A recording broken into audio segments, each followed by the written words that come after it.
raise a glass to the past and the ladies cross the ages, fallen fathers from the motherland whose lives are on the pages. And the bard who said it best when he told us all the world's a stage. So fellas, grab a glass and lift your spirits to the seventh age.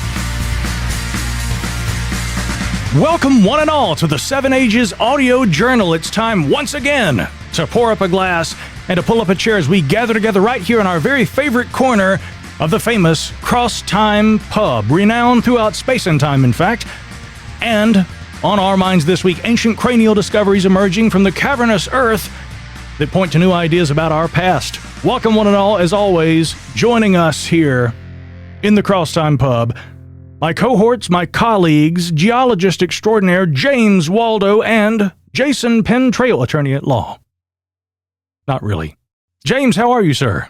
I'm doing pretty well, Micah. It's been a while since we've been on the mic together. I think I was not on the last show for some reason that I can't remember now. And anyway, it's good to be back talking to you and Jason. Yeah, where were you? Did your TV vanish? Or, what happened? I think you just vanished. James? James! James! I'm here. Oh, God, there he is. Don't do that. Just as we start to record, the gremlins show up. So, yeah, I don't remember what I was doing last time. I think I was working or couldn't get home from work in time to record.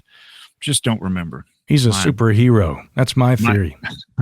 Yeah, I'm overworked and probably overappreciated, too. I've heard Batman and Superman, for that matter, and in fact, Spider-Man, every now and then saying the same thing. Jason Pentrail, coming to us from the great state of South Carolina, sir. How are you? Warm, toasty, slightly humid, but other than that, quite well. Preparing to hit the road. I know we've all been burning up the highways and the skyways. James down Texas way. Michael, you've been out on the West Coast, and I'll be heading up to Kentucky, West Virginia, and Ohio for some archaeological research. So lots of things going on. Yeah, we have been quite busy lately. That has indeed been true, and that's usually what happens this time of the year. I start falling behind on all my projects.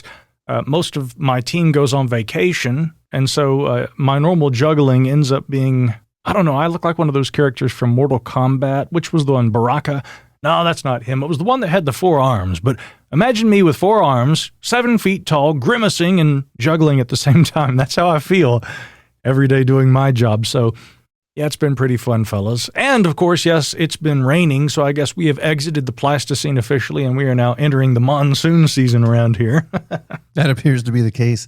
It has rained nonstop here in Charleston for a couple of weeks. It's just now beginning to relent, but the weather forecast looks great as Hurricane Aaron is passing us right now off the coast of North Carolina, a monster storm. Thank God that one didn't hit land because that thing is scary. Buddy, you're telling me. I was worried. I almost reached out to you last night about that, in fact, and there were people reaching out to me because now, as soon as you see in the headlines, hurricane in North Carolina, yeah, everybody who knows me, they start reaching out. Are you prepared? Do you have eggs, milk, bread, beer? I'm like, look, I think we're okay. This one is kind of taking a turn for the north, and the last I had seen was that it, of course, was expected to intensify, and indeed it was quite a strong storm. But it certainly will be impacting coastal regions, and there's a lot of flooding I'm seeing in the headlines right now out there toward the Outer Banks. So anybody who may be in the line of fire, so to speak, please stay safe. James, way up there in the Arkansas mountains, you don't have to worry about much of this, do you? Well, not anymore. Every time there's a hurricane down in the southeast coast, I think about those years of coastal living, and I don't miss that aspect of it. Although I do miss some of that. And we visited down in Savannah about a month and a half ago. My wife had to go down for work, so I went as a +1, and we had a great time. Visited kind of the old haunts, and kind of got over our nostalgia a little bit, and then came home. And then since then, well, in the last couple of weeks, I've been down to South Texas for my stepdaughter's college graduation. Last one in the pipeline. That's done. And then this last weekend, we were up in St. Louis visiting my son and his wife and our granddaughter. So we've been on the road a lot, feeling my age this week. The Lone Star State, my friend. And there's been some interesting news coming out of the Lone Star State. I'm sure you guys saw there were some updates about the enigmatic Galt site recently, so I'm always intrigued to see what's happening there. Jason, next thing I know, you're going to be headed down there, aren't you? Well, that is the plan. As a matter of fact, I have been in contact with folks about that site and potentially that trip. So stay tuned. I think you might have more news about that coming very soon. That sounds fantastic. Again, that's really honestly, in my opinion, one of my favorite archaeological sites, one we've covered an awful lot throughout the years here on this podcast. And there are a lot of reasons why. With the ever-expanding narrative about, Paleo-Indian American sites and archaeological discoveries, even going beyond, for instance, lithic projectile points. I mean, most notably, if we're talking about the southern United States, the ignofossil footprints that were found at the White Sands National Park, subsequent dating after initial very controversial results, which we discussed here on this program. And I think we highlighted really both sides of that as the story was developing.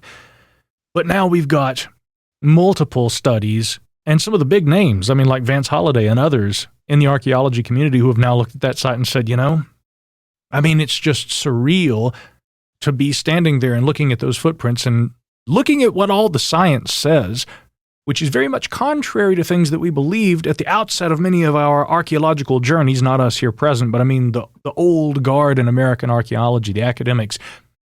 Many of them never would have thought that they would have found evidence of, 20 to 23,000-year-old human presence in parts of North America. But again, as we have seen time and time again, things do tend to keep getting older, and the digger who goes deepest tends to find those things, right? And I think that it's important to remember that, you do have to challenge yourself to look beyond the conventional models, the things that you think you know. Don't get so far out there that you go crazy with it. We've always tried to, on this podcast, work within the confines, you might say, of standard accepted academic research that is provable, demonstrable, through peer-reviewed academic papers that clearly show what we can prove, what we can determine through archaeological studies in North America and beyond. But again, to see these kinds of sites now pushing those boundaries so much further back and having people who once would never have expected to find those kind of things saying, it's surreal, but I'm standing here looking at it. Here's what the data, here's what new technology has shown us. You can't deny that anymore. This is a very exciting time for archaeology. And that, of course, being said in light of a lot of concerns about other things happening in the world. A lot of concerns about the economy, geopolitical issues, climate. Again, everybody here in North Carolina, like I said, every time there's another hurricane now, I'm sure we're all going to be kind of bracing ourselves. Hair's going to stand on end for a little while until we fully kind of recoup from a lot of that. And so it's good to see that there are some areas of the sciences where we're seeing some progression and some exciting developments. No, I agree completely. And Hurricane Hugo here in Charleston, 1989, it took a good decade for us to feel the least bit comfortable again. And again, talking about those advances in technology for the world of archaeology and anthropology, it's going to continue. There's some incredible things that are being developed right now through software companies, through tech companies. All of these things are going to be at the forefront in the coming years, and I really can't wait to see what they're going to be able to produce. These technologies are revealing things, for instance, about ancient fossil discoveries. And this is an area I've been watching very closely, as you guys know. That enigmatic fossil jawbone from off the coast of Taiwan, Penghu 1, now believed to be Denisovan, and that determined using blood protein analysis. So this is very exciting. But we now have another similar discovery, a dating, I guess a redating, an update on the date of a fossil skull.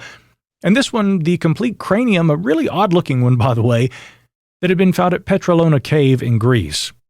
And I'm looking at the abstract of a new study that describes this, where they note that this skull is of outstanding importance because this fossil has a key position in European human evolution. Now, keep in mind, by the way, unlike a lot of the fossil recoveries from the Iberian Peninsula and the Mediterranean and, that part of southern Europe and the Mediterranean, this is not believed to be Neanderthal, although there have been questions about whether that might be what we're looking at. It's a little more complex than that, as you'll hear. But they go on to say in the abstract of the new paper, this topic has been debated since its discovery more than 60 years ago, highlighting the discoveries and applying physical dating methods to prehistoric samples. Again, that very point we were talking about. And again, we could apply that to lithics as well, although we can determine a lot about point types based on the chronological sequence and their position in situ when recovered from an archaeological site. We're also learning more things about what was being hunted, yet again using blood protein analysis, petrological studies, etc. But as they continue here in the abstract, they note that previous results obtained on various types of samples from what we'll call the Petralona cave skull yielded a large age range between about 170 to 700,000 years old, precluding any consensus on the age of the human fossil. On the other hand, they say the original stratigraphic position of the cranium remains enigmatic in spite of all the efforts provided by researchers. And so here they used U-series dates performed on the calcite that grew directly on this cranium. And if you look, by the way, online, in fact, you can see some pictures of this cranium on a Wikipedia page for this. I love Wikipedia, by the way. They're excellent. But you can go to the Wikipedia webpage for this and you can see some of the imagery. And there is what appears to almost be a horn-like protrusion growing out of the skull. Now, my understanding, by the way, is that that is what you might call an artifact that was produced by the drippings from the cave. In other words, the mineralization that compounds and forms on this fossil's surface over time, and actually as part of the fossilization process. But they conclude essentially that this sample is about 260,000 years old, plus or minus 9,000 years. And what this seems to indicate is that the Petralona hominin, as they state here in the abstract, forms part of a distinct and more primitive group than either Homo sapiens or Neanderthal. Now, that doesn't mean it's an unknown hominin.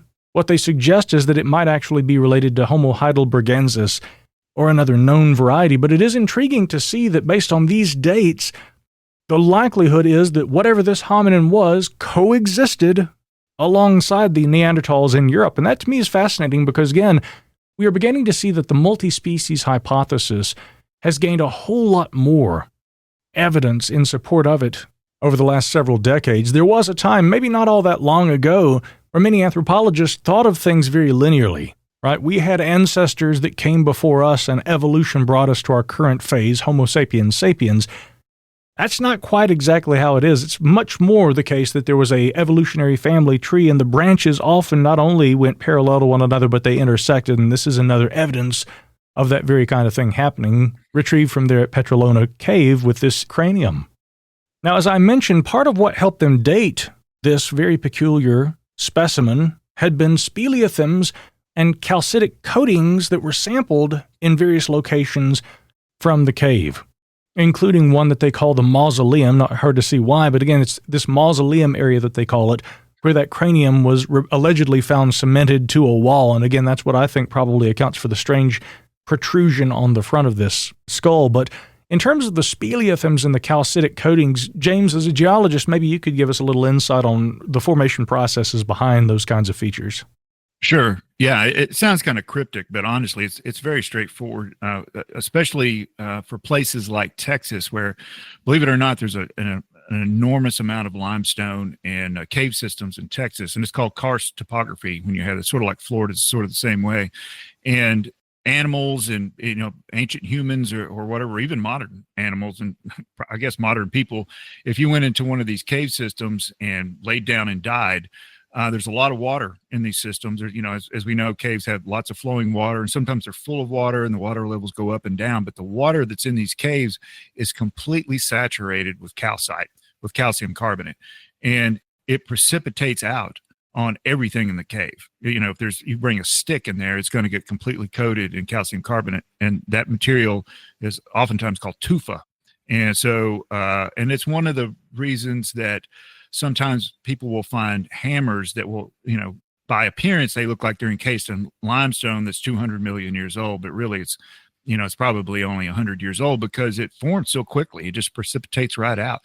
And however that water was dripping off the caves, and that skull was laying there in that position undisturbed for who knows how long, water drips and drips and drips, and it can build up and make all these little strange designs on there. Yeah, and so if you look at the surface of the cave in the imagery I was referencing, which again can be found on Wikipedia, and several news sites are now carrying this. In fact, Tim McMillan wrote an article about this for us there at the Debrief, and he featured some of those articles as well.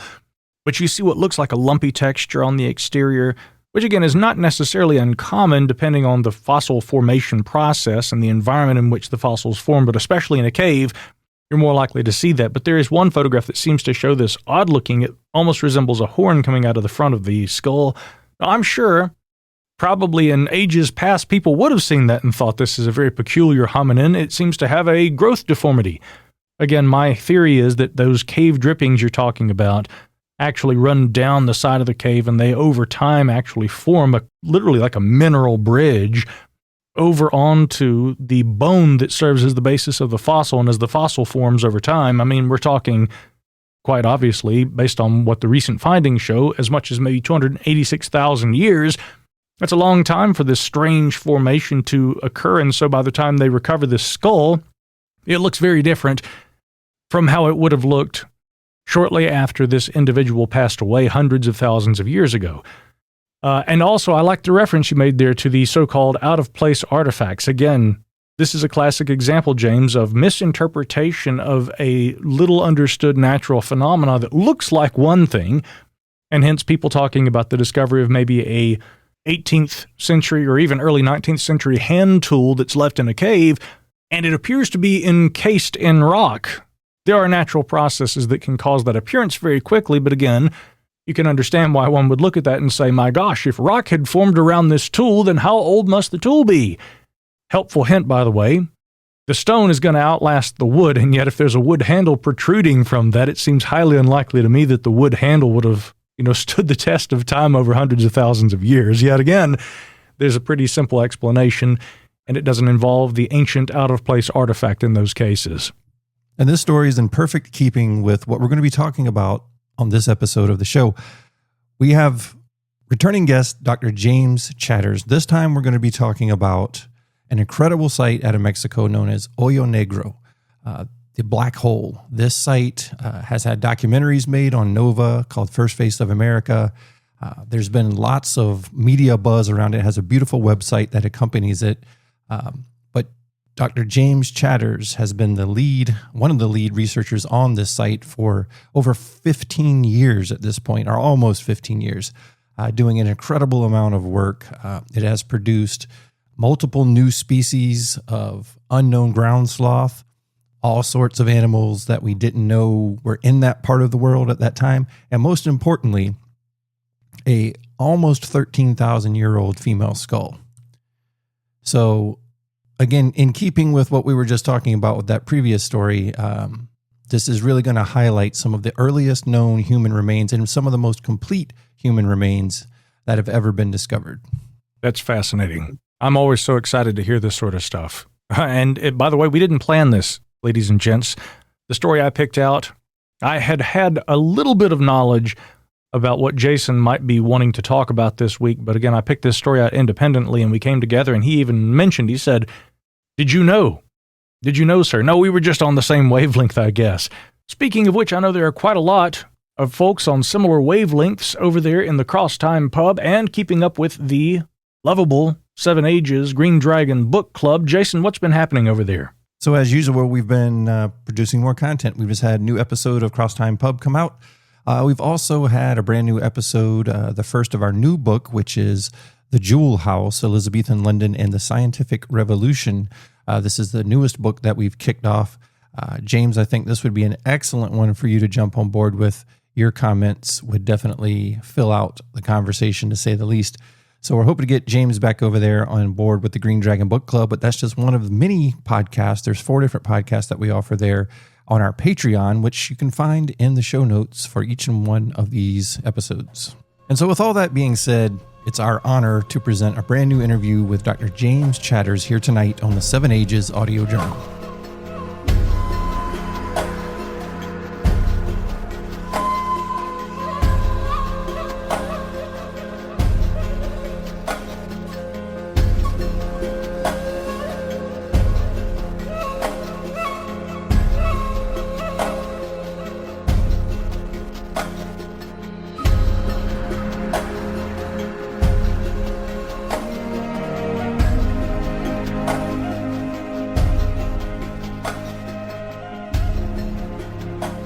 The cenotes and underwater cave systems of the Yucatan Peninsula are emerging as one of the most promising frontiers for Paleoamerican studies. Following the end of the last glacial maximum, rising sea levels flooded the region's maze of underground passageways and preserved a diverse late Pleistocene fossil assemblage. A female human skeleton named Naia, found in the spatial association with the remains of now extinct fauna in the submerged subterranean pit of Hoyo Negro, presents a unique opportunity for interdisciplinary Paleoamerican and paleoenvironmental research. At 13,000 to 12,000 years before present, the young woman's skeleton represents the oldest nearly complete individual yet found in the Americas. We're joined here once again by Dr. James Chatters. You may remember him from a previous episode. You were on episode 78, Diet of the Western Clovis. That was a big hit for the show, and we had a lot of people that were very interested in that content. And we're very happy to welcome him back here tonight for a very special episode on something that I think is extremely captivating and going to capture your attention for sure. Dr. James Chatters earned his PhD in anthropology from the University of Washington in 1982. He's an archaeologist and paleontologist who has discovered and investigated many of North America's earliest human skeletons. He is best known for the 1996 discovery of Kennewick Man and ongoing work at Hoyo Negro Site in Yucatan of Mexico, and he'll be joining us here tonight to discuss that enigmatic site and all of the exciting things that are happening around it. Jim Chatters, welcome to the Seven Ages Audio Journal. Good to see you, Jason. Well, I appreciate you joining us once again. As I said, our last episode that you joined us on, the Diet of the Western Clovis, again, fascinating research. We had a very good response to that. But what we're going to be talking about here tonight is a just absolutely enigmatic and captivating site. There's such a story to Hoyo Negro beyond just the archaeology. I think you'll find as the listeners that as we move through this and you're able to look at all of the material that's available on this site, the documentaries, the papers, the beautiful website, and everything that surrounds it, you're going to find a connection. There's an emotional connection here to many of the findings, and it's very moving, and it's a very important site, and one I'm excited and honored really to have as the catalog here on Seven Ages Audio Journal.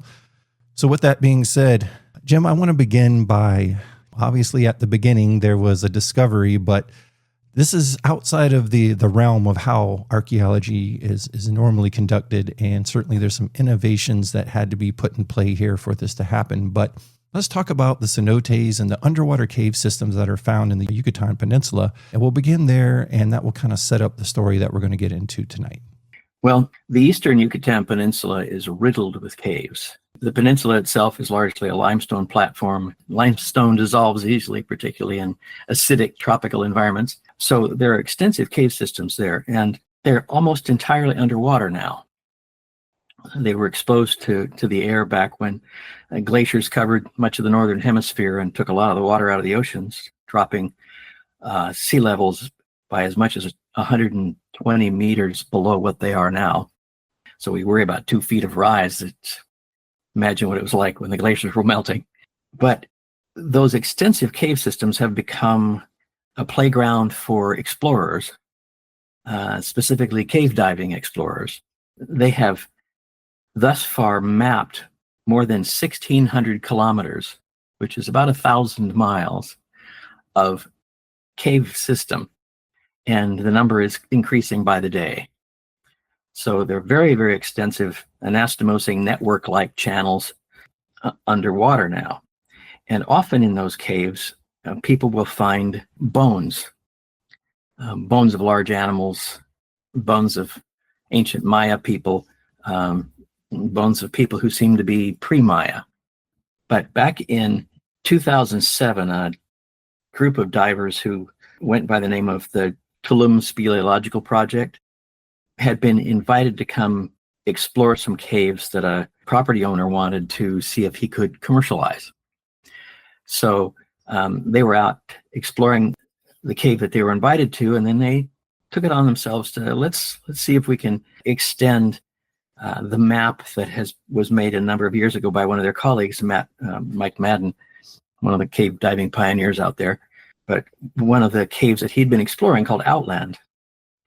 And so they were exploring Outland Cave and swimming along through the tunnels using their dive scooters. to move a lot faster. And a couple of the fellows, they'd found an air dome, which means that there's a water surface above with air in it. And they went, two of the guys stopped to explore that and map it a little bit better. Turned out to be a small cenote, a little opening from the roof. And the third one, Alex Alvarez, went swimming further along, and just about 60 meters, 200 feet from there, he found a huge black emptiness. And he was really excited. He went back and got the other guys, and they came to look, and they found that they couldn't see the far side of this blackness, and they couldn't see the bottom. And so they named it the black hole, because it swallowed their lights. Black holes have gravity so strong that it sucks in light.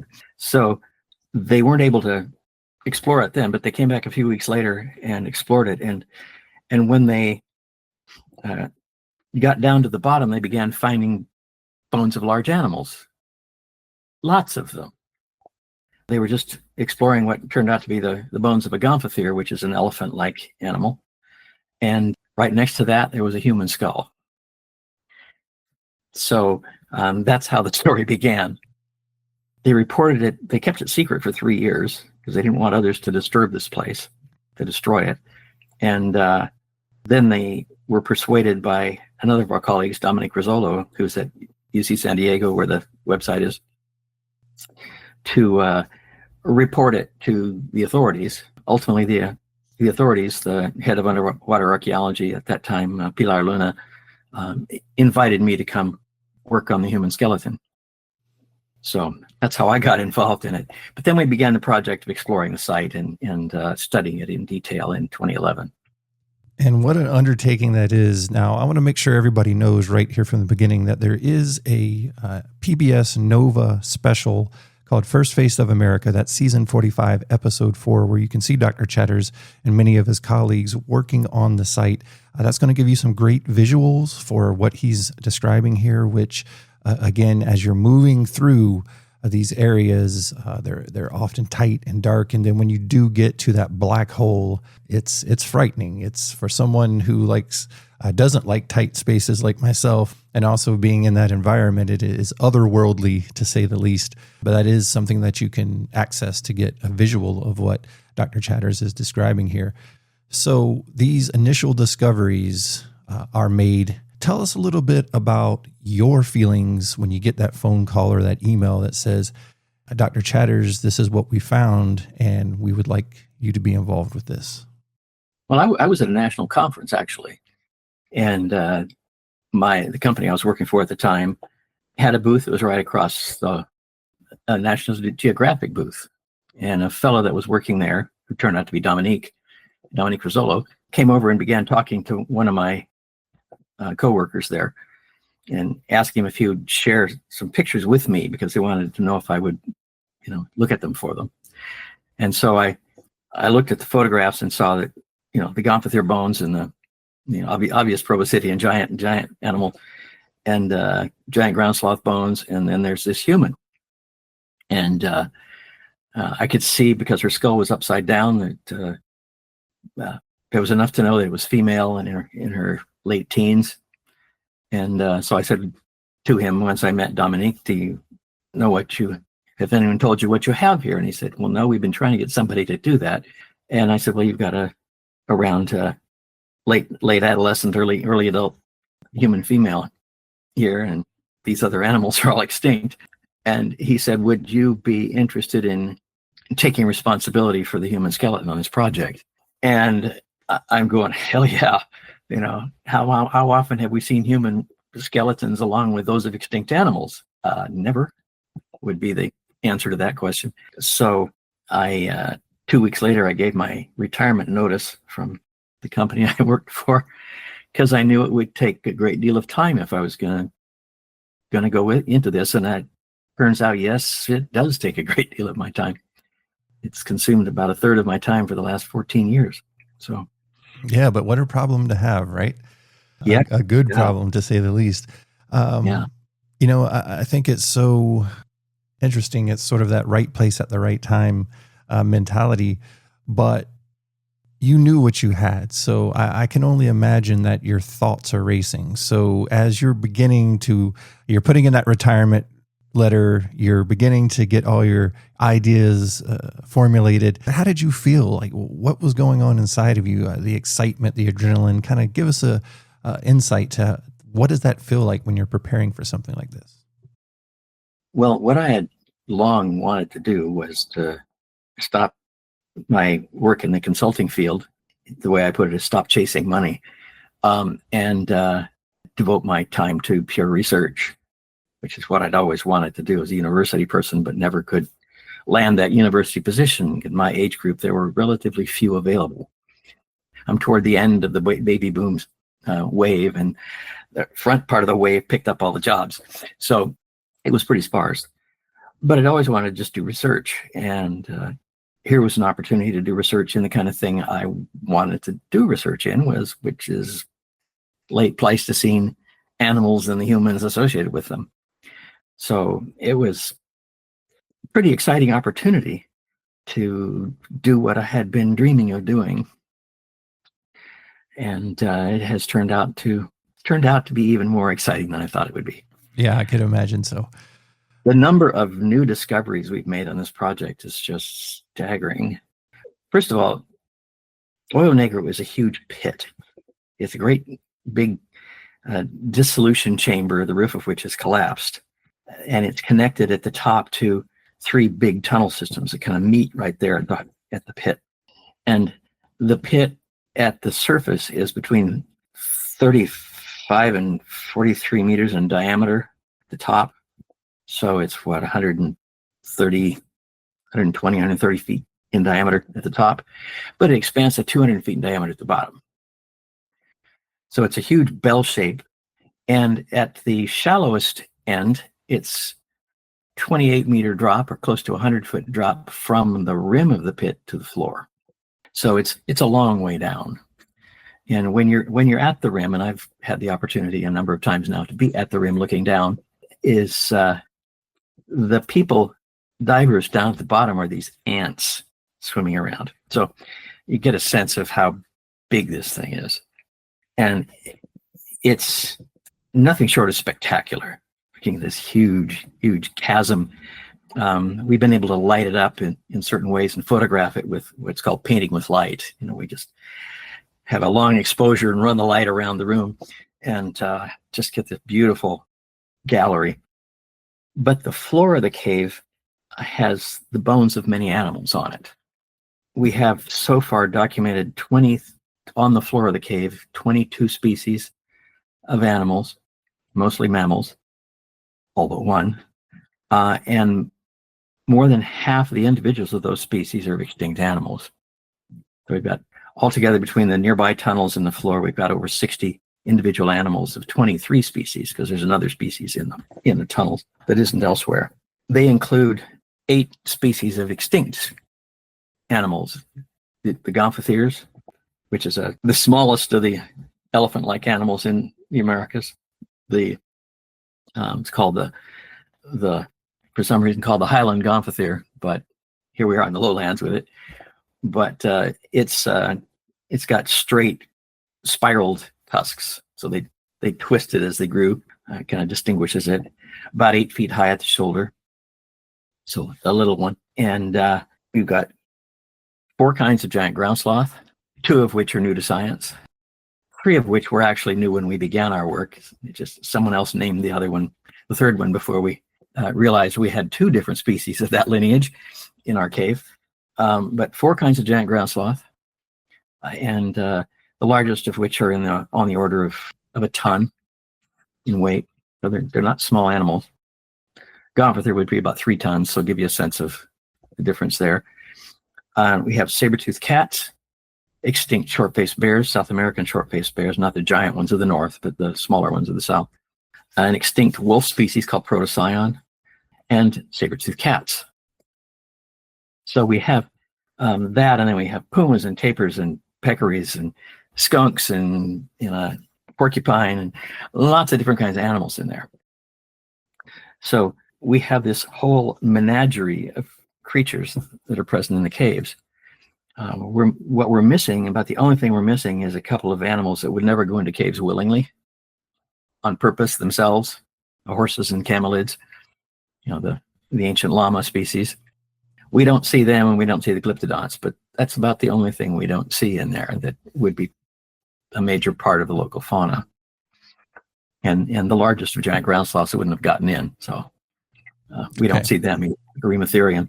But it's a really good opportunity to understand the characteristics of the animal community of the Yucatan Peninsula, or of Central America in general, at the late Pleistocene, at the time human beings arrived.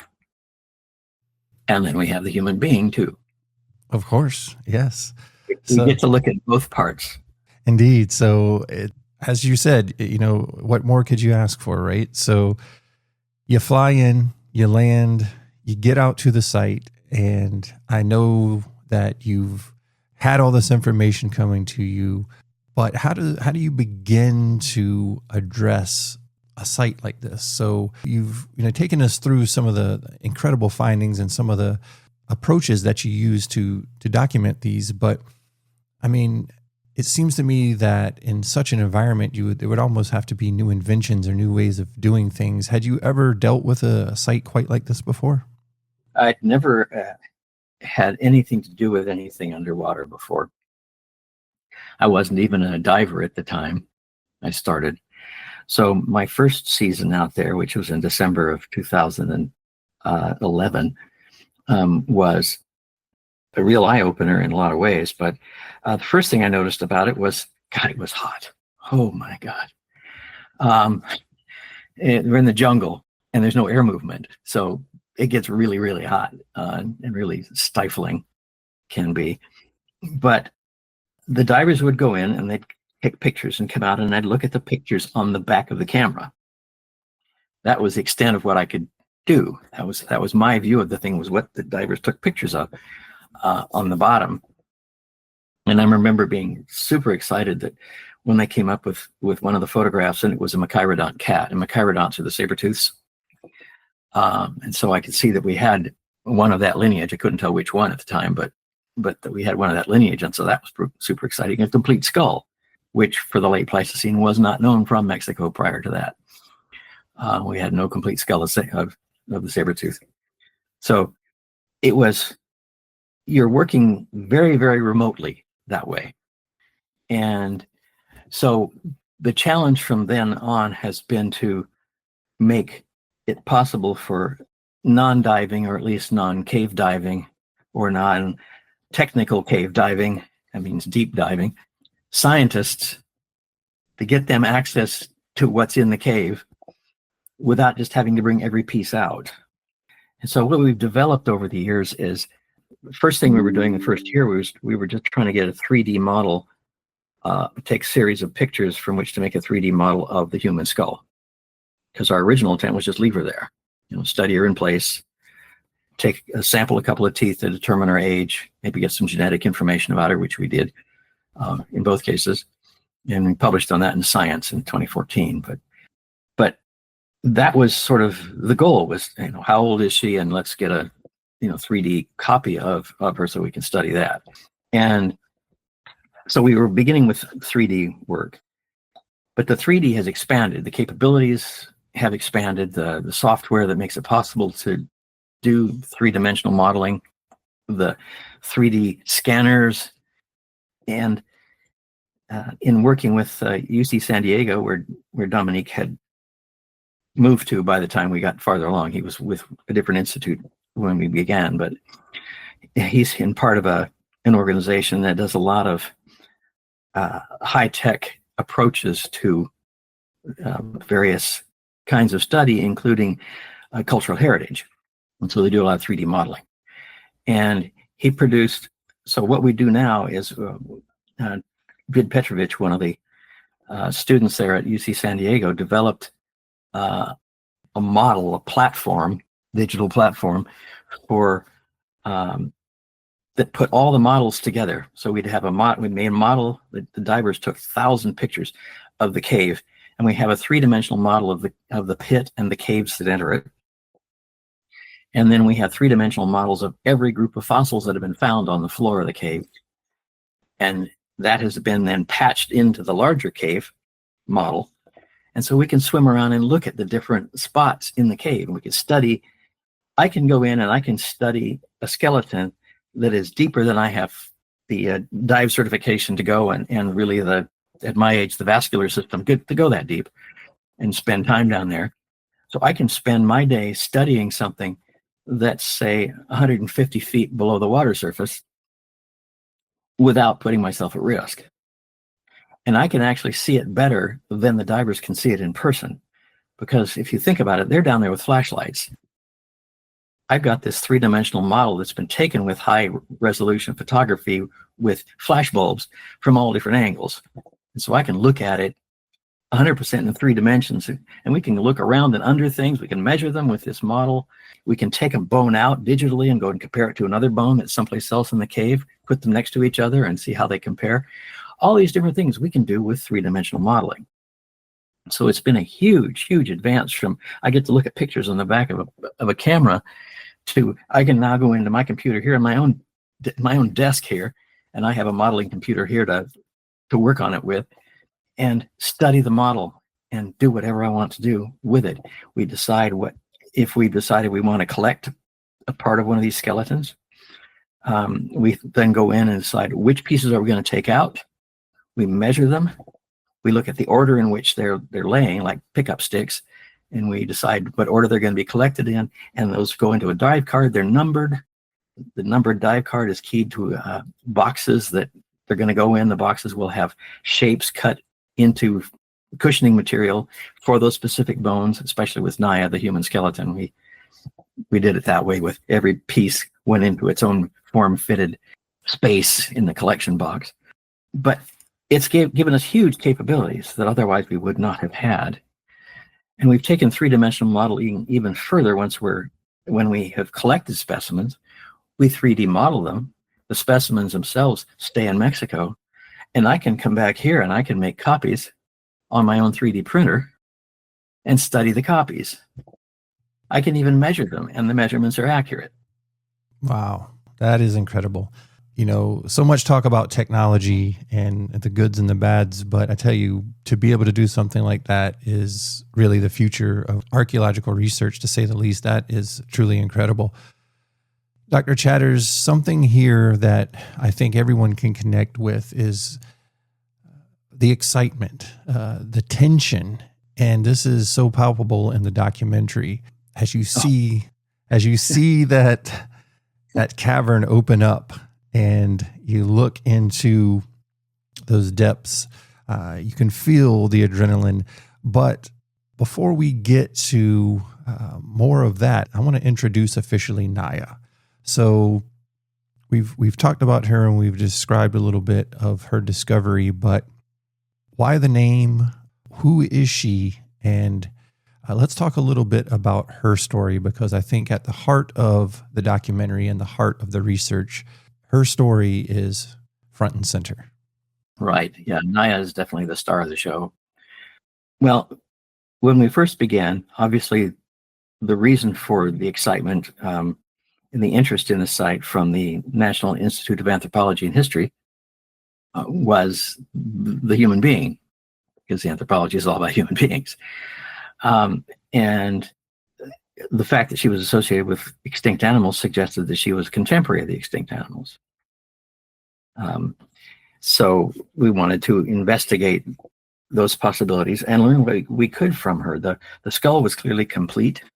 She had representatives of all teeth, of all tooth forms in mouth, which I had not seen in any previous skeleton of her era. And we could see a lot more bones of the skeleton, at least the upper half of the body, scattered along the honeycombed cave floor right there. So it was clear we had a lot to learn from her. We could get information about her stature, about her body conformation, and learn about, she was young, so we could learn about her growth patterns and things like that. So there was a lot of potential there. So, but when I first started out with the divers, and we were planning on picking the skull up and moving it onto a platform that can then be rotated, and The woman who was going to do that was Susan Bird. And she was doing it because she was the steadiest of all the team. And so she was going to be handling the skull. And I said, I want you guys to give her a name, because if she has a name, you will think of her as a person, not a thing. And so it was decided collectively by the team that Susan would do the naming, because she was going to be the one in direct contact with her. So Susan chose the name Naia. I'm not privy to why exactly, but that's the name she chose. And so she's always been Naia. And it turns out the Naiads were female spirits that guarded or protected small bodies of water, little pools of water, which was very appropriate for this situation. So, and I asked our Maya assistant that was working with us, a longtime employee of Alex's, if there were any Maya words for a person like that or a spirit like that. And he said, no, not that he was aware of. And so we stuck with the name Naia. That's what she got. And so she's always been Naia. And Naia is very well known in Mexico now. Yeah, very well, as she should be. So the decision to remove her, what was the thinking, and why was that final decision made? And what was ultimate considerations when you're thinking about actually removing her from that situation? Well, when Naia was originally found, her skull was resting upside down, leaning against one of her upper arm bones. And that was in 2007. It was the same in 2010 when it was photographed again. When we got there in 2011, the skull had been turned upright. One of the incisor teeth had fallen out. The only upper central incisor that remained had fallen out, was resting right next to the skull, fortunately. And one of the bones was broken. The humerus, the upper arm bone, was broken in half and separated. So there had clearly been some disturbances caused by other people. And in setting the skull upright, they wanted to take it upright to take pictures of it. I'm sure that's what it was. It would look better on Facebook that way in their mind. So they set it upright, and it was right next to this deep cleft in the rock. It drops down another 7 meters to the floor. That's over 20 feet down to the floor. If she'd fallen through there, there's a good chance that she'd have been broken up a bit, at the very least, and very hard to reach. So we decided to put her away, to put her skull in a box and leave her in the cave, but put her in this cushioned box and hide her in a stash her kind of under a boulder in the cave. And so that's what we did. But in the interim between then and 2014, went through the process of planning for her recovery, and once we brought the skull out, it was essential that we put her parts back together again. So we were going to get the rest of the skeleton too, eventually. So it took a while, but there was really a scary moment the year after we put her away. We went back actually a year and a half later in the spring of 2013. We were going to get some pictures for National Geographic. National Geographic photographer was there, a diving photographer. He was going to go down and take some pictures of her. And we got there, and we got the box out from where it was hidden away, and the skull had changed from orange to black. And the divers came up and said, "Oh, it's a catastrophe! It's a disaster! There's fungus all over the skull," because they thought the black was fungus. And well, I said, it's probably not fungus; it's probably a redox reaction. But I was just worried as hell that I'd done something that would really screw things up, and I might not be coming back to Mexico again. That would be persona non grata. So I was very worried about that. And so overnight, I decided on some tests they could do to find out what it was. I said, well, I want you to do these things on video. I want you to take it out, and I want you to brush it off, brush a smooth part of it, and see what happens with the black. and collect some of it, sweep it into a container, and then sample some of the other things that we were seeing. There was also a pure sulfur concentrated around the rim of the box, which I still don't know the cause of. But we got those things out, and the tests proved that it was a redox reaction, an oxidation reduction reaction. So we sealed off the oxygen, and for some reason, there was something in there that was consuming the oxygen, and it was pulling it was changing it from an oxidized environment, which is reds to yellows, to a reduced environment, which was grays to blacks. And so gradually, over the next week, she turned back red again, being exposed to the water. But that was just, oh my God, what have we done? And so now when you see the pictures, like in the old National Geographic pictures from, what was it, 2013, I think it was, she's black in the picture, but that's not her real color. Her real color is kind of orange. So there were some Keystone Cops moments there for sure. But it's just been a fascinating study. We have not previously seen a complete skeleton of a person as old as she is. We got dates on Naia. We were able to date her teeth. Usually you try to get protein out of the bone or the teeth, because that gives you a more accurate date, but we were only able to date the tooth enamel because the protein was gone from the bone. And two different laboratories, two different pre-treatments, different labs came back with almost exactly the same number. The two dates were within 15 years of each other, which is unheard of to be that close. And so it was probably the right answer, but we tested it, analyzed by a different method, some calcite formations that had developed on the bones themselves, and determined that she was at least 12,000 years old. So she was at least 12,000 years old and as much as almost 13,000 years old. And I've since been able to demonstrate that the 13,000 is the more likely age. So she's one of the earliest human skeletons in the Western Hemisphere. And because of that, she takes on a great deal of importance.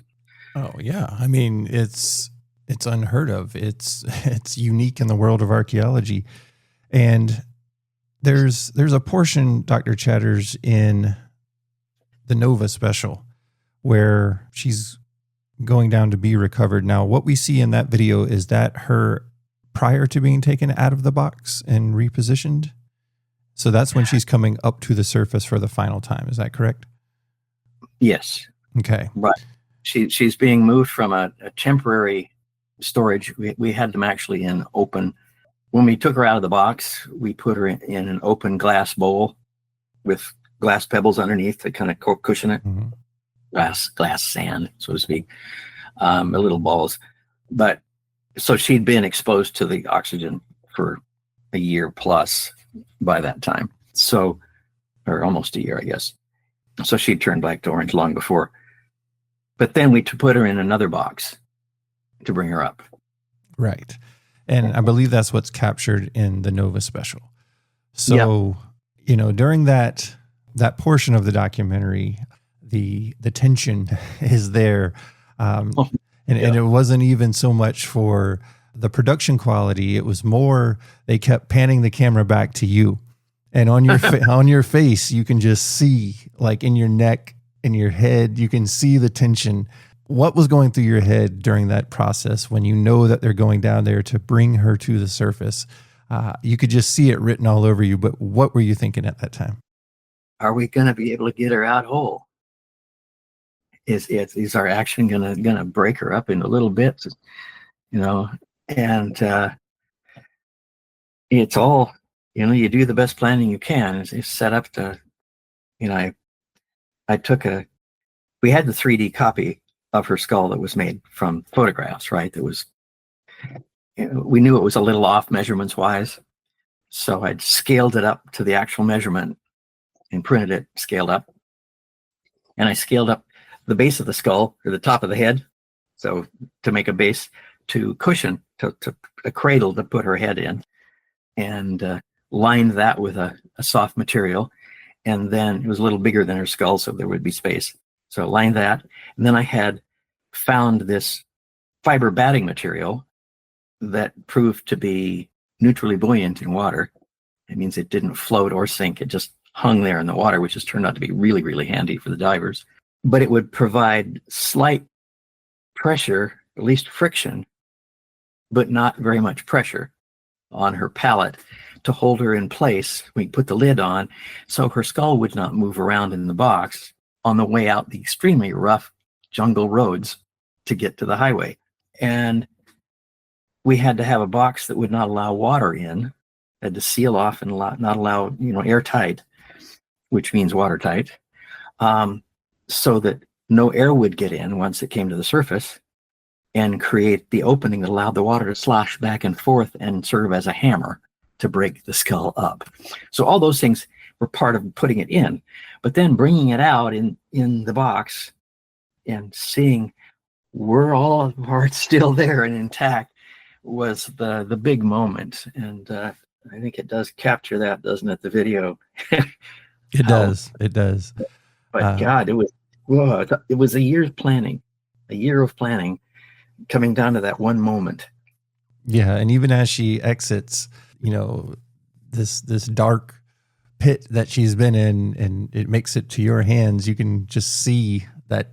Again, you can just see the tension. It's so palpable. I really hope everybody goes and checks out the documentary. Again, it's called First Face of America on PBS Nova series. Really going to tie this whole story and narrative together. Let's learn more about Naia. So we know where she was at. We know how she was found, and now she's made it out. So talk about her age, her statures, her injuries, just all the details that you were able to gather after the fact. Well, based on her bone development and tooth formation interruption in her mouth, Naia died at the age of 15 to 17 years. So always referred to as 16. And we have all of her skeleton except for, I think it's 4 ribs, 6 vertebrae scattered through the back, and I guess 2 lumbars, 2 thoracics, and 2 cervicals. So 2 of each were missing, and her feet. Other than that, we pretty much got the whole skeleton. There's a bit here and a bit there that's not there, but it's very complete. It's undistorted. All the bones are just as they formed. And for a female of her time period, which is over 9,000 years, in this case, for all those over 9,000 years, hers is the first with a complete arm and a complete leg. So we can look at the proportions of the limbs to each other. Complete leg, so we can see the proportion, the ratio of the femur length, the thigh length to the lower leg length, which are important considerations for looking at the ability to move around the landscape. And hers is the first with a pelvis that is complete enough that we can read. There are some features that show up in a pelvis, in a female pelvis, that sometimes occur that are indicative of having given birth.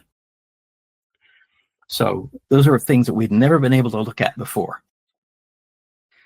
That was really, really special. So Naia was around 16 years old. She stood about 4 feet 8 inches tall, so really quite tiny. She was extremely slender. I give you an idea, her pelvis is 10 inches across from rim to rim, 10 inches. Yeah. I say she's around like a 12-year-old boy, as far as her build is concerned. And yet she had borne a child at least once. There are multiple indicators that she had been a mother. It had distorted her pelvis some because of the lack of space that she was dealing with in producing a child. And it appears that she might have had an infection in her pelvic region that was ongoing at the time of her death. So some of the things we know about her, and we got a lot of information from her teeth and from the growth in her bones. And what the teeth showed us, first of all, but like I said, we have a representative of each tooth form. So we've got each of the lower teeth, we got at least one of the tooth form incisors, premolars, canines molars, etc. Got one of each of those at least. And for the upper, the same thing. She was missing 4 teeth. I think 2 of them had been lost in life, and 2 of them were lost while she floated around decomposing. But so we've got all those teeth, and in them we see multiple cavities and very little tooth wear. So there's almost no wear. Usually by the time you got a 16-year-old, the first molar, which erupts at 6 years old, is showing a considerable amount of wear in foraging people. Hers didn't show much of anything. Little tiny wear facets, and that was about it. And she had a lot of cavities. She had, we counted 14 cavities, including some really big ones in her front teeth, big as in 1/8 of an inch across. Wow, big. that's incredible. And her lower jaw is undersized. It was underdeveloped relative to the upper, probably in response to a diet that was pretty soft. So she may have lived with her mouth open a lot, which would have changed the pH, the acidity in the front of her mouth, which is leading to additional cavities in those front teeth. So it may be why that happened. But she has a lot of cavities in her mouth. So very little wear and a high frequency of cavities suggests that the food she ate was relatively soft. They weren't digging in the ground for their food. They weren't digging roots and chewing dirty roots. She wasn't using her teeth to process much. There are some chips in her front teeth showing that she used her teeth as tools to a degree, but not a great deal. And so she had a soft diet, and there was sugar in her diet. It doesn't mean she just ate fruit. It just means that the most likely foods she ate were fresh meat and fruit. But she's not eating heavy fibrous foods or like that, chewing a lot of plant fiber. And so a diet like that means not a lot of work on the jaw, so the jaw doesn't develop as much. And so all those things kind of combine to tell us about her diet being meat and fruit. In studying the stable isotopes from that tooth enamel, we found no indication that, I'm going to be abbreviated that because we haven't published on that yet, but we have not found any evidence of a marine component to her diet, which is a really interesting thing because here we are toward right around the latter part of the Clovis era for her time of her death. And we have people who are suggesting that, well, people entered the Americas by the Pacific coast as marine adapted or maritime adapted people.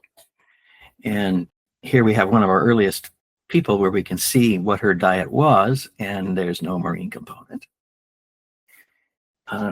It doesn't show up as the stable isotopes, and we see in her growth patterns that she had periodic and episodic interruptions in protein intake. So every season, there was a season when there wasn't enough protein, and within those times when there was enough protein, there were also episodes of protein, either deficiency or surges of protein coming into her diet. Unfortunately, produce the same signal. So, so that looks like if her people had known how to use the ocean for food, they would not have had a protein shortage anytime. Right. Yeah. It would have been consistent. So it's contradictory to the idea of a Pacific Rim entry into the Americas. That's an interesting point. See, at least it doesn't support it. Right. Yeah, of course. Now, this is, again, just one person we're looking at here, but that's an interesting point. Injuries, and of course... The only one we have. Yeah, this is true. This is true. We don't have a lot to compare.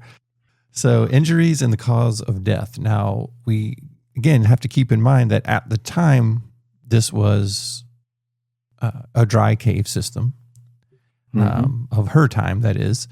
And so what do we learn from her injuries, and what do you foresee as the cause of death? How did she end up in this situation, in this pit? At the time of Naia's death, around 13,000 years ago, sea level was about 250 feet lower than it is now. The water level in Hoyo Negro is only about maybe 3 feet, at most 6 feet. The water surface is 3 to 6 feet from the surface of the Caribbean Sea. So groundwater in the Yucatan Peninsula, in the eastern Yucatan, tracks seawater. They're almost the same. So groundwater should have been 250 feet lower than it is now, and way, way below the bottom of the pit, Hoyo Negro pit. So those areas were open to animals moving in and out. And the animals that we're seeing in Hoyo Negro are the ones that are like nighttime hunters. A lot of cats. We have four different cat species in there. Nighttime hunters, and then animals that use caves to den in. We've got peccaries, we've got bears, we've got Shasta ground sloths, a lot of different ground sloths, and animals that orient by scent, that have really poor eyesight and orient by scent. Elephants, proboscideans, and tapirs are good into that category. So those are the kind of animals that would come into caves, and those are the kind of animals we find. And when we look in the cave, we find that the distribution of the skeletons in the cave is not indicative of the animals falling into their death in a dry pit. If that were the case, we'd find their skeletons right around the pit rim, right below the pit rim. We don't. In fact, we don't find any that fell flat and died crushed right there, skeletons right there below the pit rim. They've all moved to the sides of the pit, to the sides of what was a pool of water that occupied the pit episodically from time to time over a period of about 30,000 years or more, at least 30,000 years. So this was a perched water table, a little bit of pool of water that would collect in there. And apparently it was what was drawing the animals into the pit, which may be the case with Naia as well. Because if they were having trouble, the animals in the landscape were having trouble finding water during certain seasons of the year, you can bet the humans were too. Yeah, absolutely. We don't fly too well without water to drink. Right. So it's likely Naia was in there looking for water. There are other possibilities, but that seems to be the key reason. I'll tell you why later on. But she was trying to find water, and the animals that have fallen into the pit, a lot of them have fractures in their bones, fresh fractures. So does Naia. Naia's pelvis broke when she fell, and she may have gotten a fracture in her nose too. But unfortunately, when the divers moved her, they broke a little piece off of her nasal bones, and so we're not sure about that one. But she got injured in the fall severely. I mean, just broke the pubic bones of her pelvis off both sides. So she lit right about the worst possible spot and broke her pelvis. So, and her body floated along as the animals did. It moved to the edge of the pit, and then it floated along the edge of the pit. And we have her legs in one place, her torso in another place, her skull and some shoulder parts in another third place, and some rib in a fourth. So she just floated along as she decomposed. So she fell in the water too. So she's probably in there looking for water. So that's sort of the story about how Naia got there. Wow. It's as you're telling the story and you're visualizing, someone on the search for just, something so important, a fresh source of water, just looking at her injuries, looking at her life, the cavities in her teeth, the description of such a small person in this big world, in this big area, just looking for those basic human needs. It's very powerful.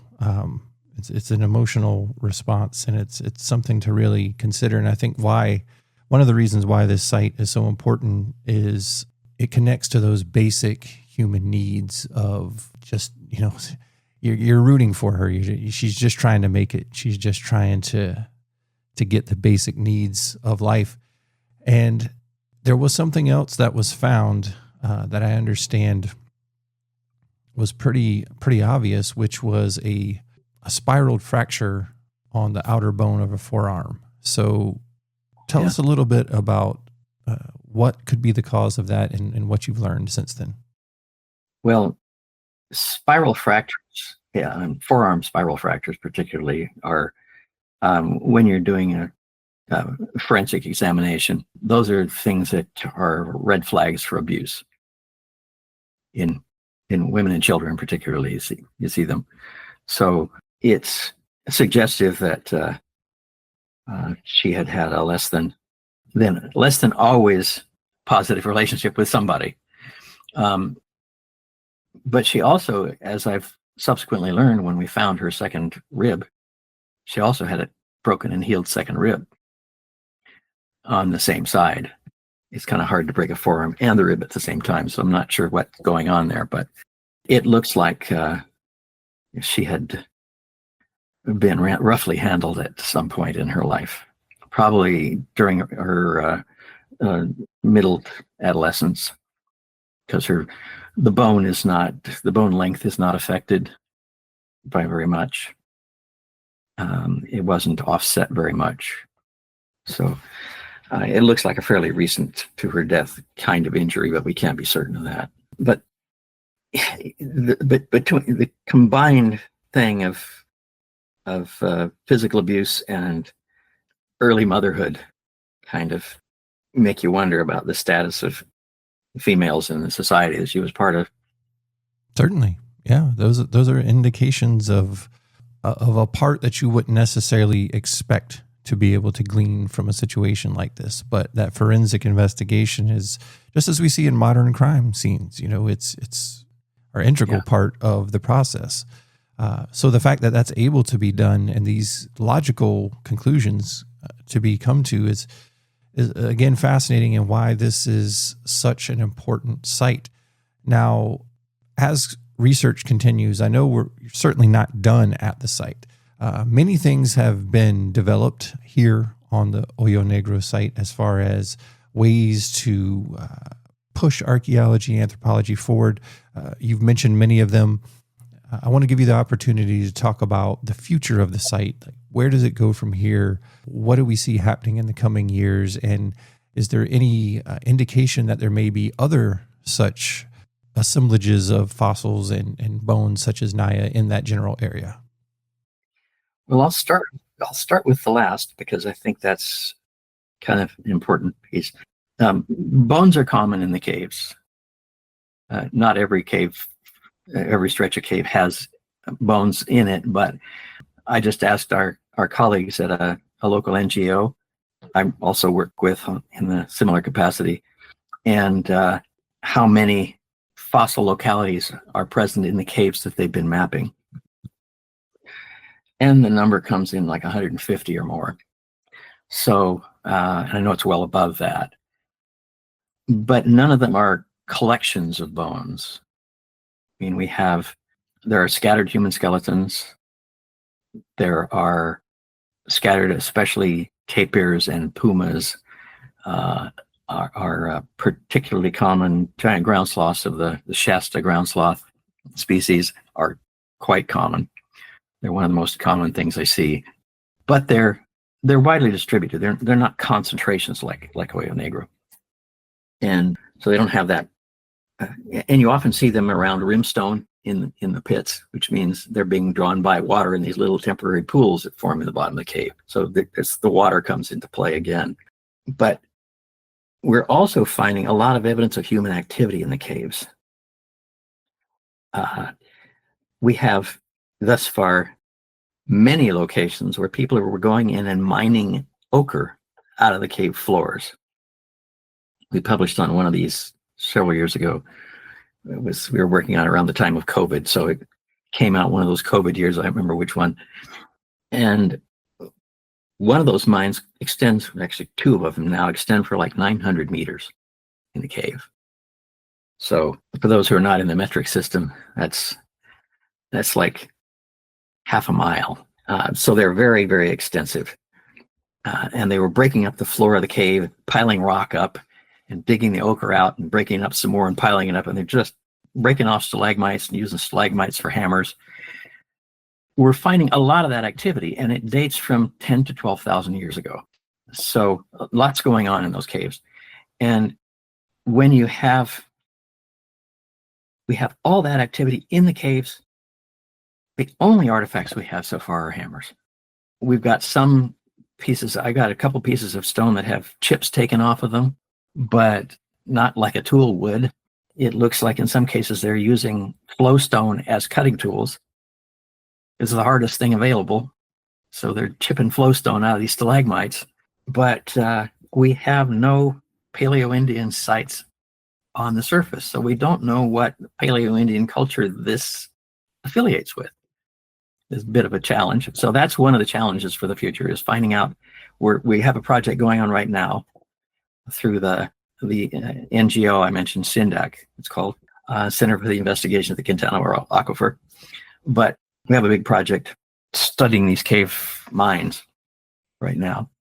And hopefully we'll at some point start looking for a surface site that we can investigate and see if there's any chipstone of some kind that's not been affected by Maya times. At Hoyo Negro, right now we're waiting for a renewal of our permit to finish collecting particularly the giant ground sloth, new giant ground sloths we have, so we can describe them fully. But we also need to further investigate the human activity around Hoyo Negro, because as it turns out, 3 years ago now, I got certified in cave diving. So I have been able to go in and study directly around the rim of Hoyo Negro and other places. And early on, the cave divers had said they'd found what they thought was rope marks along the cave rim. And they'd also found a fire pit. But because the fire pit was a concentration of charcoal in a little shelf along an overhanging cliff wall, there was no way in hell people were there. So that wasn't a fire pit. And so it was like, well, they probably aren't rope marks either. And the geologist said, no, those are just dissolution channels from water dripping down. I got in to investigate them personally, and they are in fact rope marks. Wow. So people were gathering water from Hoyo Negro when it had water in it, and they didn't have water at the surface. And the diameter of the ropes they were using is 5 millimeters, and the water surface would have been 100 feet down. So if you can imagine, that's a pretty long rope of that fine a size, as narrow a size, to be pulling up a gallon or two of water at a time from 100 feet. So they had pretty good ropes that they were making between, let's just say it's pretty old. Not quite as old as Naia, but pretty old. So, and there's other activity too. There's things they're placed where they don't belong. There are bones positioned where nature couldn't put them. And carnivores are not likely to put them. So it's, like I said, there's some pieces of chipped stone in there. There's a piece with chips off both faces, biface, but not very many chips. But we're planning to investigate that human activity further. And then there are other studies of the animals ongoing, the South American wolves and South American bears that we have documented up there for the first time. Those studies are ongoing. The description of the giant ground sloth is ongoing. And then stable isotope studies, further stable isotope studies of the diet and the trophic relationships among the animals in the cave. We actually have a means of doing that now that we did not have a year ago. So the fact that we've been at this for 14 years is turning out to be a really good thing, because now we're able to do things we couldn't do at the beginning. Yeah, the entire process here is just incredible. And again, pushing forward thinking into the world of archaeology, new ways to do things, better ways to do things, a great use of modern technology. And I can only hope that in the next 14 to 15 years, as the site continues to be studied, that we'll find more and more great data to add to the collection. Last point tonight, because while the faunal remains and the amount of bones and fossils and everything that are present there, all of that is remarkable to science, but ultimately the story is Naia's. So my final question for you tonight, Dr. Chatters, is you have spent an extraordinary amount of time with her remains, studying her, gather the data to really put her story together. So my final question for you tonight is, having spent that time, that familiarity, what does Naia mean to you as a researcher, as a scientist? How does she resonate with you? She's a window into a way of life that goes back to the beginnings of human presence in the hemisphere. And we don't often, in looking at that span of time, most of what we're seeing are tools of the hunt in association with, killing and butchering tools that we typically associate with males. And certainly the big kill sites where they're taking mammoths and so on. We don't usually get a window into the lives of women and children. And Naia, being both a young woman and young enough that her growth pattern, that is her childhood, is still recorded in her bones, it's not been resorbed, she can tell us about what it was like being a child within that society. So we're getting a look at something we never ordinarily have no inkling of. I think that's the biggest part of it for me, is that we're seeing a side of life that doesn't get talked about very much, and seeing it intimately. Yeah, that's a great point. Again, this site offers so much to research into archaeology as we move forward. I want to thank you, Dr. Chatters, for joining us once again here on the 7AGES Audio Journal. All of this incredible data on the Hoyo Negro site in Mexico is truly remarkable. So I want to thank you once again for joining us here on the show. Well, thank you. It's been a pleasure. It's always nice to be stimulated to remember some of the details that we often forget in the academic ebb and flow of these things. Well, again, it's a wonderful site, and I thank you so much for sharing the information. And we will catch everyone here next time on the 7AGES Audio Journal.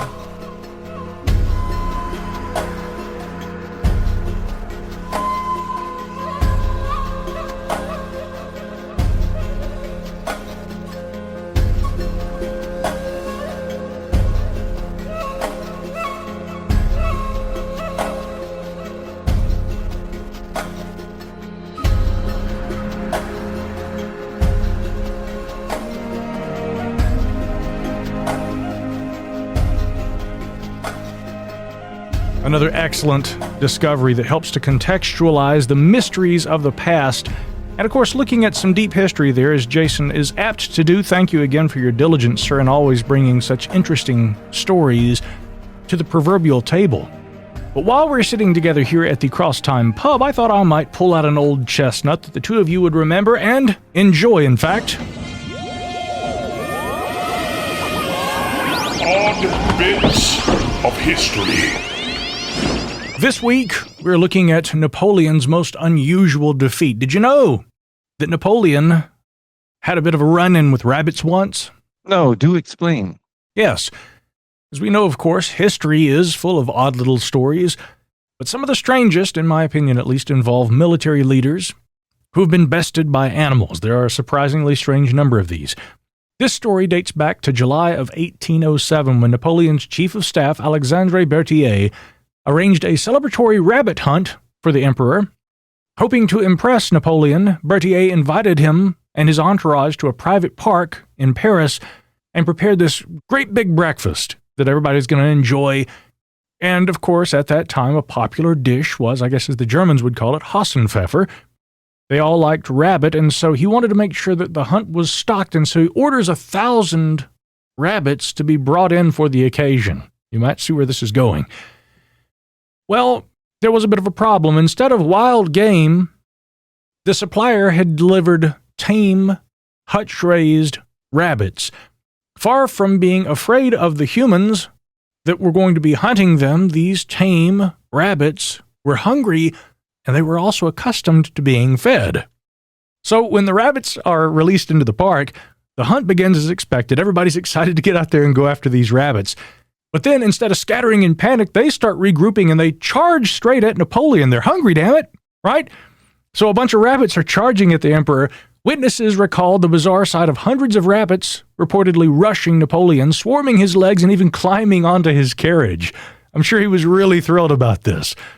Well, Berthier's men attempt to defend off the attack using riding whips, but the rabbits regrouped again, flanking the hunters from both sides. Napoleon, realizing this was a battle he could not win, was forced to retreat to his carriage while the furry horde pursued him. Couldn't make this stuff up. So again, it seems that a horde of hungry domesticated rabbits bested Napoleon. The furry horde. I don't think I've ever heard those two words together. And that sounds like a great excuse or a reason to pony up to the bar. Yeah. For one more drink. I would say so. Now, I will simply add, of course, like a lot of these stories, I wonder if this one, or at least elements of it, might be apocryphal. As far as I can tell, this is often attributed to historian David Chandler and the campaigns of Napoleon, although he didn't cite a primary source in this case. So again, many historians would look at this story and they would say, well, how likely is this to be fact? There also appear to be earlier accounts of this that predated that 1966 account by Chandler, but these weren't published until the 1890s by the daughter of the man in question, General Paul Thibault. So the late publication, again, they say, raises questions about the story and its reliability. One reason for this being that Thibault reportedly held a personal grudge against Berthier, who had been the host of the ill-fated hunt, so he may have been trying to make him look bad. And even though there is a little deeper history to the story maybe than the 1960s, it could also have been revenge on behalf of one gentleman trying to get back at Berthier and make his reputation a little less glimmering and favorable in the eyes of historians. But, one more thing, of course, this does bring to mind is a more recent incident where a leader was attacked by a rabbit. You guys remember the Jimmy Carter rabbit incident, right?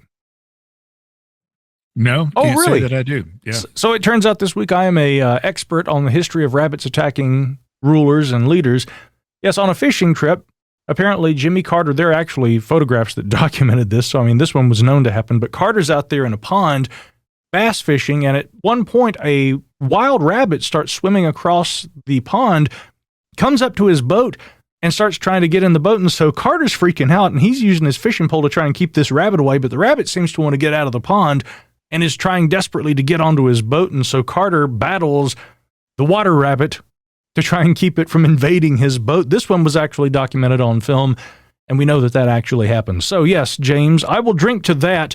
Here's to men, here's to their battles won and lost, and here's to the rabbits that defeated them. And furry hordes everywhere. Yes, to all the furry hordes out there. Well, as always, we hope you guys enjoyed this bit of odd history, and until next time, I remain Micah Hanks, he is James Waldo, and he is Jason Pentrail. Check us out online and all of our past episodes at 7ages.org. You can also find us on Facebook where you can join the conversation. But that ends this discussion for the here and now. As always, we remain your hosts and are eager to meet again here in the Crosstime Pub. We'll see you again next time somewhere out there in time right here on the 7 Ages Audio Journal.